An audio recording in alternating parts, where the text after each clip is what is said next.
Like, hello guys, good evening. Welcome back to my Premier League predictions of game week 32 of the Premier League this weekend. So, as the race for the title, top 5 European places and the relegation really heats up for what it should be a fantastic weekend so far. Enjoy your Easter then, but enjoy the FA Cups. And yesterday, Johnny Clayton beat Michael Van Gerwen in the Premier League from 5-2 down. So then, before you get into YouTube channel, please hit the subscribe button. First up, West Ham versus Wolves. This isn't really a 6-pointer because Wolverhampton Wanderers remain all but down, but it is still a pivotal clash in the Premier League relegation battle. West Ham United coming into this one on the back of an entertaining 2-2 draw with Leeds United in their FA Cup quarter-final at the London Stadium last weekend, but eventually losing on penalties against another side in the relegation battle. But the Hammers heading into this weekend with an opportunity to about 40 hours or at least the climb out of the bottom 3 and relegation places, putting Tottenham Hotspur into the danger zone. As for Wolverhampton Wanderers, having shown some real fights in the last month or so, and with Robertson at the helm, the visitors do remain 13 points adrift of safety though, with just 7 games of the campaign to go. They most recently fought back from 2-0 down to share a 2-2 draw with Brentford a few weeks ago, backing up back-to-back victories against Liverpool and Aston Villa at Molineux, showing signs of life there.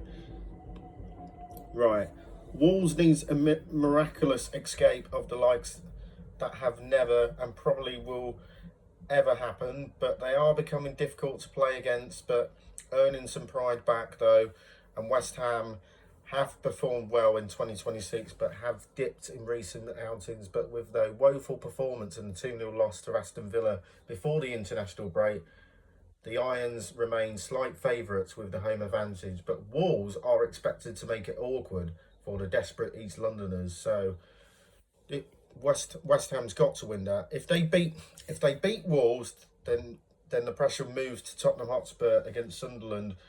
We'll discuss that later on, but I'm going for West Ham to win 2-0. And then on to Saturday, where the league leaguers Arsenal find themselves in a tricky spot and under pressure as the Gunners welcome to the often entertaining but privileged LFC Bournemouth to North London. Mikel Arteta has been criticised for a lack of silverware to show him for his work at Arsenal, and his resolve have been put to the test in recent weeks with the EFL Cup final loss and the FA Cup quarter-final defeat.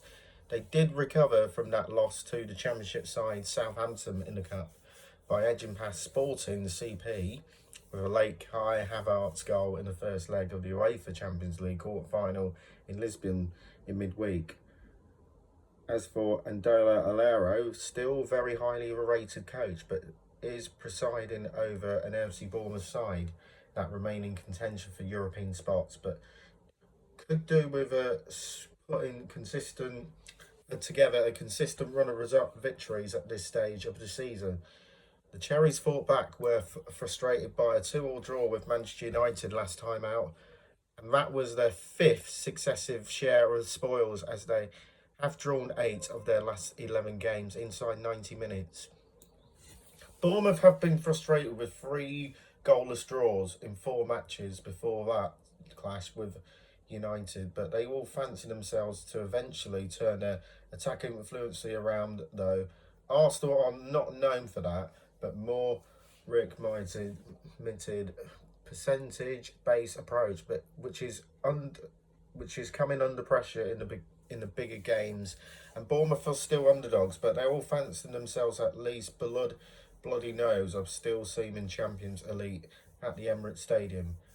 But I'm going for Arsenal 3, Bournemouth 1.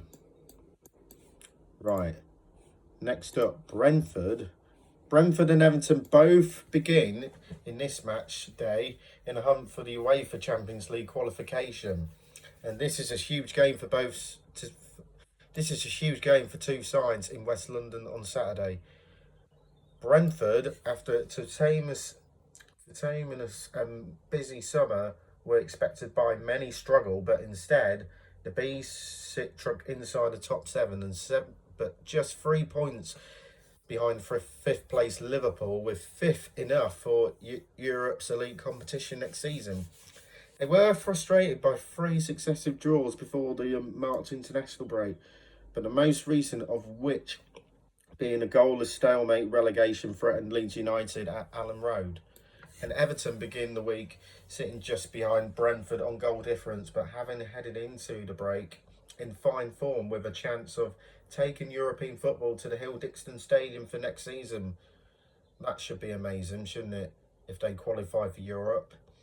But the Toffees hammered Chelsea by 3-0, and a first real statement performance at their new home to ensure they have now enjoyed three victories in their last four matches in the Premier League. Everton have one of the best away records in the league, but that will be a source of concern for a slightly dipping Brentford. But just whenever it has seemed that inevitable decline and regression for the Bees would kick in, though, they relied again and find themselves in an excellent position. It isn't a cup final or either, and it may be treated as much as made lead to be more and more end-to-end football than one might initially affect. Both teams scoring seem a good bet for this one at the G-Tech Community Stadium. I'm going for Brentford to win 2-0. And then last chance saloon has more or less been gone for the championship bound Burnley side, who now hosts Brighton over Albion at Turf Moor. Burnley begins this weekend's round of fixtures sitting in the bottom three and relegation places, 10 points adrift of safety. The Clarets have shown fight at times this season, but are drifting down the second division. But the home team coming into this one of a 3-1 defeat to Fulham at Craven Cottage extended a current winless run of form to 6 matches across all competitions. I'm going for Brentford to win 2-0 anyway. Beginning with the FA Cup 5th round loss to Mansfield Town, and Brighton over Albion, on the other hand, have begun to turn their form around as they sit just 6 points from the UEFA Champions League spots, but just 3 outside of other European places in the Premier League. Fabian Hertzler was under immense pressure a couple of months ago, but the Seagulls have now won 4 of their last 5 matches after beating Liverpool by 2-1 at the Amex Stadium before the international break. Brighton can often be heavily and often rightly criticised for the laborious approach in possession match by frustrating philosophy in front of goal, but they are quite often, though, the better of the two teams, and against Burnley should dictate things. Burnley should ensure things don't get too out of hand, but Brighton remain firm favourites for a 5th win in 6 matches as they make a long trip to North Lancashire on Saturday afternoon. I'm going Burnley 1, Brighton 3. Right, let's move on to Liverpool versus Fulham.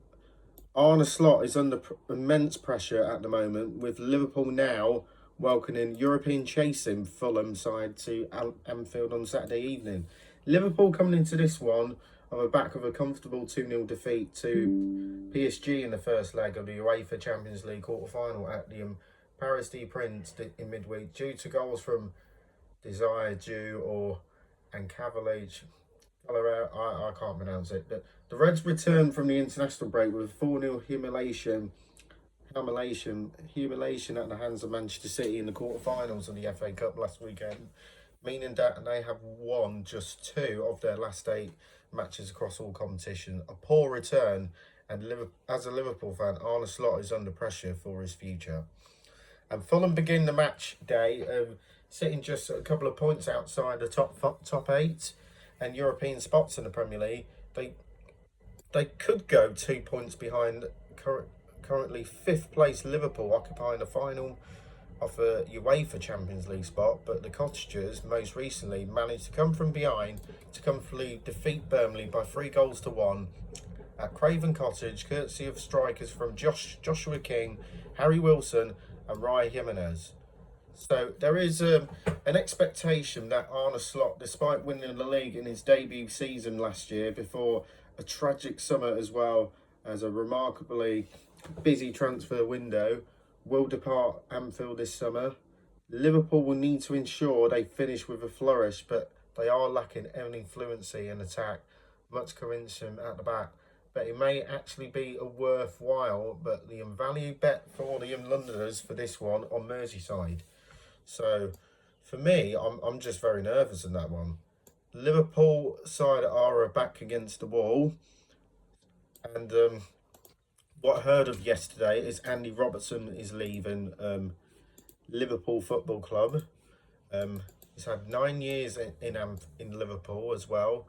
Had some great moments, winning 2 Premier Leagues, the Champions League and a Cup World Cup, 1 FA Cup and a League Cup on Merseyside. And it's very sad to see Mo Salah and Andy Robertson to leave as well. So Liverpool have got to win at some point, surely. But I'm going for Liverpool to have enough to beat Fulham by 2-1. Right, let's move on to Super Sunday, where Sunderland versus Tottenham Hotspur.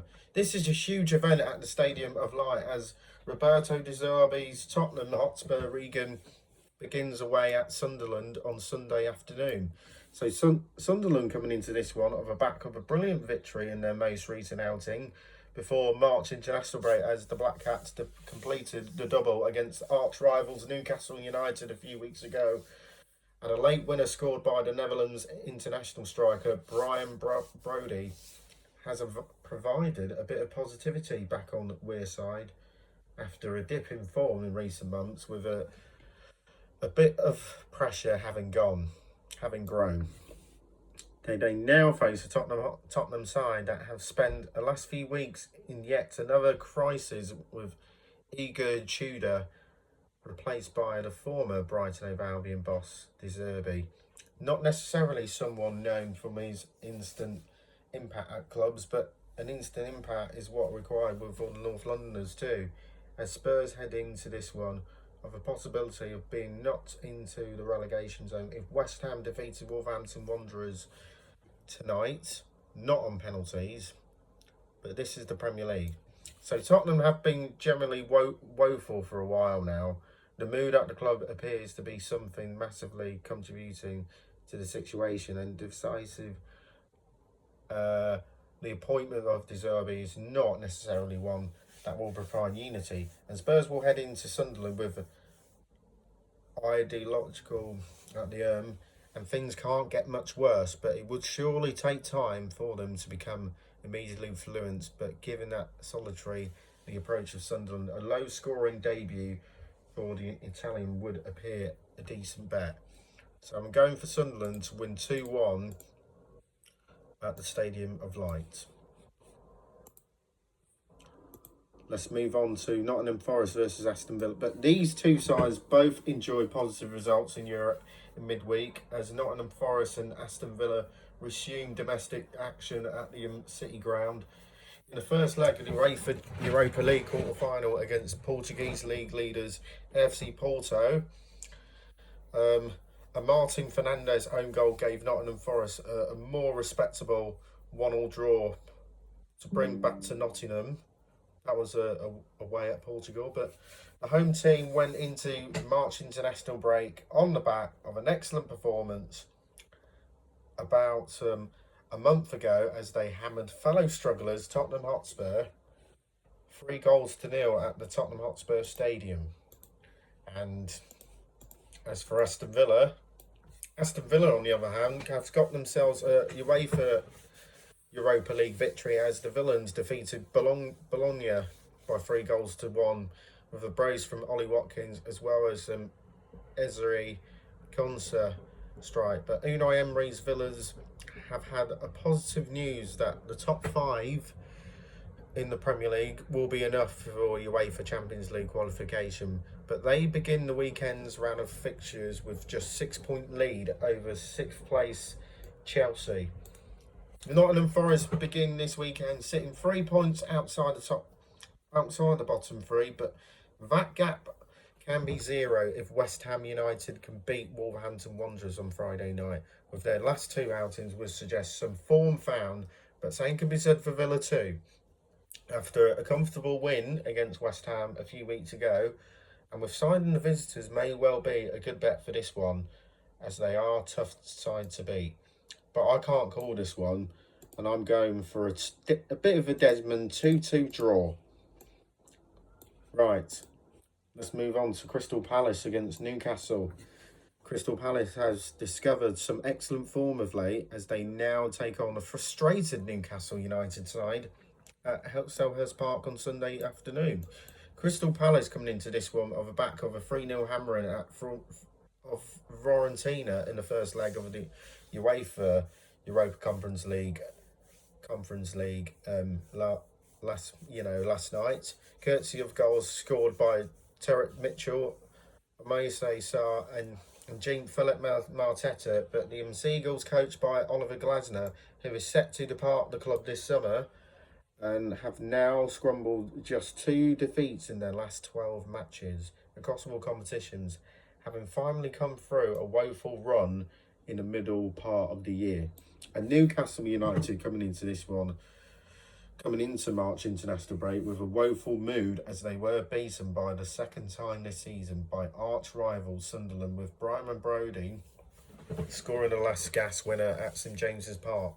The defeat for the Magpies came a few days after they had suffered a 7-2 demolition at the hands of Barcelona at Camp Nou in the UEFA Champions League round of 16, losing 8-3 on aggregate. Despite the fact that Palace have been so strong of late, Newcastle have been the opposite. Siding with Newcastle would seem a good bet for this one, but as the host completely focus on their up-and-coming trip to Italy, but they've also a good argument that one game a week and rest Newcastle side under Eddie Howe are one of the best teams in the country. So I'm going for a 1-1 draw. And then 4:30, a big one in the race for the top 5 and the title race. Liam Rossini is under pressure at Stamford Bridge, with the struggling Chelsea coach now taking on the experience of Pep Guardiola and Manchester City. Chelsea do coming into this one of a back of a 7-0 demolition of League One strugglers Port Vale at Stamford Bridge in the quarter-finals of the FA Cup last weekend, with an emphatic victory overshadowing an often disjoint performance. But the Blues have won 10 of their 20 games across all competitions since the appointment of Rossini, with 4 of those against the EFL Cups, and only one real statement performance and win come against Aston Villa in early March. And they now face a Manchester City side that have had plenty of forced dawns in the last couple of years, but during that what has been relatively underperformance in comparisons to previously dominant and relentless campaigns. So they will hope their last 2 games are not another one after they defeated Arsenal in the EFL Cup final at Wembley Stadium and before 4-0 hammering of Liverpool in the Cup last weekend. Chelsea have become quite criminal. Their frustratingly know-it-all approach in the transfer market is being undermined by his continuing stagnation on the pitch. On it, they have also shown a lack of discipline and a level of character they would criticise being shown by Fernandez's punishment, but City may not be their consistent previous selves, but they should still be confident of earning another win against one of the so-called Big Six of the Premier League. But I've got a feeling that Chelsea will get a draw out of it, but I'm going for a 2-2. And then last on, Manchester United takes on Leeds. Monday's night's game in the Premier League features Lancashire versus Yorkshire, as the old foes Manchester United and Leeds United clash with each other at Old Trafford. Ever since the appointment of Michael Carrick, Manchester United have been much improved as they return from a 2-week break, sitting truck inside the UEFA Champions League spots in an excellent position to finish the season well.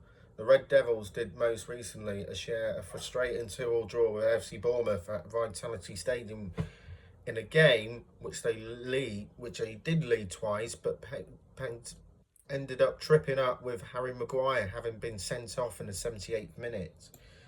So as for Leeds, Daniel Farke and his Leeds United side are pushing themselves away from the bottom three and relegation places, but they are in a brilliant position, beginning at the match day, sitting just 4 points clear of the drop danger zone. The visitors did earn themselves a famous win at the London Stadium last weekend as they defeated fellow strugglers West Ham United on penalties in the quarter-finals of the FA Cup after a dramatic 2-2 draw in the capital city. Leeds have been difficult to beat since the start of December. They have suffered just 4 defeats in 22 matches, with all of that 4-0 hammering against Arsenal being unfortunate by a 1-goal margin. Manchester United will be aware that they'll be at his absolute best, but they have often looked a little shaky at the back. So Leeds will fancy themselves to pose a threat in Salford, with a fun to watch for the neutrals seem likely on Monday night. I think United are the clear favourites to win the match, but I got a sneaky feeling I'm going for a 1-1 draw. I think Leeds will get something out of this game. So that's my predictions then for the Premier League Week 32. Leave them comments below and we'll see you in the next one. Bye, peace out.